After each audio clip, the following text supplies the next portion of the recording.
अस्सलाम वालेकुम फ्रेंड्स, आज हम बात करेंगे आइसोटॉप्स की। आइसोटॉप्स क्या होते हैं? Isotopes atom of the same element with the different number of the neutrons. मतलब इसमें इस डेफिनेशन में ये वो शो कर रहे हैं कि एलिमेंट्स जो एक जैसे हों वो मिलकर क्या करते हैं, हमारे पास आइसोटॉप्स बनाते हैं। लेकिन उसमें प्रोटॉन और इलेक्ट्रॉन की जो कैलकुलेशन होती है वो सेम होती है। फ़र्क सिर्फ ये आ जाता है कि उसमें न्यूटन की जो कैलकुलेशन होती है वो डिफरेंट होती है प्रोटॉन और इलेक्ट्रॉन से। अब इसमें यह है कि they have a different atomic mass. इनके जो एटॉमिक नंबर होते हैं वो सेम होते हैं, लेकिन एटॉमिक मास जो होते हैं वो डिफरेंट होते हैं।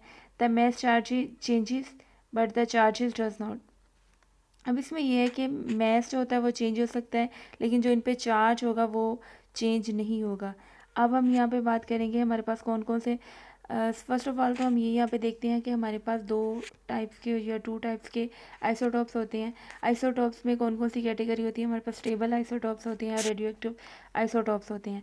और जो स्टेबल आइसोटॉप्स हैं उसके अंदर ये होता है कि isotope that do not decay over the time scale of the earth history. इसमें यह है कि जो कुछ स्टेबल आइसोटॉप्स ऐसे हैं कि वो हमारी अर्थ हिस्ट्री में वो चेंज ही नहीं हुए। 4.5 बिलियन ईयर्स हो गए हैं हमें अर्थ हिस्ट्री को, तो उसमें वो चेंज ही नहीं हुए, जिस तरह के थे वो सेम उसी तरह एग्जिस्ट कर रहे हैं। और रेडियो एक्टिव आइसोटॉप्स वो इस तरह के आइसोटॉप्स होते हैं जो कुछ देर बाद उनके अंदर से रेडिएशन शो होती है, मतलब कि वो अपनी फिजिकल स्टेट से केमिकल स्टेट के अंदर चेंज हो जाते हैं। बिकॉज अब यहाँ पे आइसोटॉप्स की बात है, यहाँ पे कार्बन की बात कर रहे हैं। अब कार्बन के हमारे पास 3 आइसोटॉप्स हैं, 12 में, 13 में और 14 में। इनमें ये होता है एटॉमिक नंबर इनका सेम होता है, 6। कार्बन का एटॉमिक नंबर 6 है, लेकिन एटॉमिक मास में वेरिएशन आ जाती है, 12, 13, 14, इस तरह से। Isotope have the same number of the electron, their chemical properties are the same. क्योंकि इनके इलेक्ट्रॉन की जो होती है ना कम्बिनेशन वो सेम होती है। आइसोटॉप्स के अंदर जस्ट जो डिफरेंट होता है वो न्यूट्रॉन्स की कैलकुलेशंस होती है। प्रोटॉन और इलेक्ट्रॉन की सेम होती है। इस वजह से आइसोटॉप्स की जो आपस में जो केमिकल प्रॉपर्टीज़ होती हैं वो सेम होती हैं। They have the same reactivity and bonding ability. मतलब इनके अंदर सेम रिएक्टिविटी, ये सेम रिएक्शन कर जाते हैं दूसरे एलिमेंट्स के साथ, सेम उसी तरह से जैसे कि हम बात कर रहे हैं कार्बन के हमारे पास 3 आइसोटॉप्स हैं, 12, 13 और 14। तो इनका सेम बॉन्डिंग होगी, इनकी सेम एबिलिटी, इनके अंदर एक्टिविटी है, इनकी सेम केमिकल प्रॉपर्टीज़ होगी। जस्ट जो डिफरेंट चीज़ होगी वो हमारे पास ये है कि इसके अंदर जो डिफरेंट चीज़ है वो हमारे पास न्यूट्रॉन्स की तादाद है। Isotope, radio isotopes.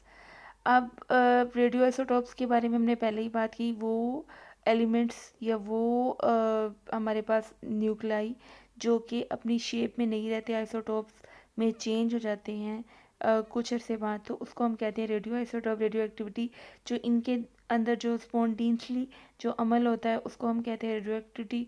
और हमारे पास कार्बन की जो रेडियो एक्टिव फॉर्म है वो है कार्बन 13। हमारे पास, हमने कहा कार्बन की हमारे पास 3 एग्जाम्पल हैं, 12, 13, 14, लेकिन जो रेडियो एक्टिव है मोस्ट वो है 13। Isotopes or radioisotopes. Radioisotopes are used in the amount to tag biological molecules so that they can be followed through the body. ये हमारी बॉडी के अंदर जो बहुत सारे प्रोसेस होते हैं उसमें रेडियो आइसोटॉप्स यूज़ होते हैं। अब हमारे पास जो हाइड्रोजन है उसके 3 हैं, प्रोटियम, ड्यूटियम और ट्रीटियम। मतलब उसमें जो प्रोटॉन और इलेक्ट्रॉन है, हाइड्रोजन के पास वो एक होता है, एटॉमिक नंबर हाइड्रोजन का 1 है। और जो इसके अंदर जो हमारे पास चेंजिंग होती है वो प्रोटॉन और न्यूट्रॉन की कैलकुलेशंस के साथ होती है। कार्बन के हैं जो वो 3 हैं, 12, 13, 14 के साथ। ऑक्सीजन के हमारे पास 2 हैं, 16 और 17 के साथ। यूरेनियम के हमारे पास 2 हैं, 235, 238, 92 एटॉमिक नंबर के साथ। आज हमने जाना आइसोटॉप्स के बारे में। नेक्स्ट वीडियो में हम मेटल्स के बारे में बात करेंगे।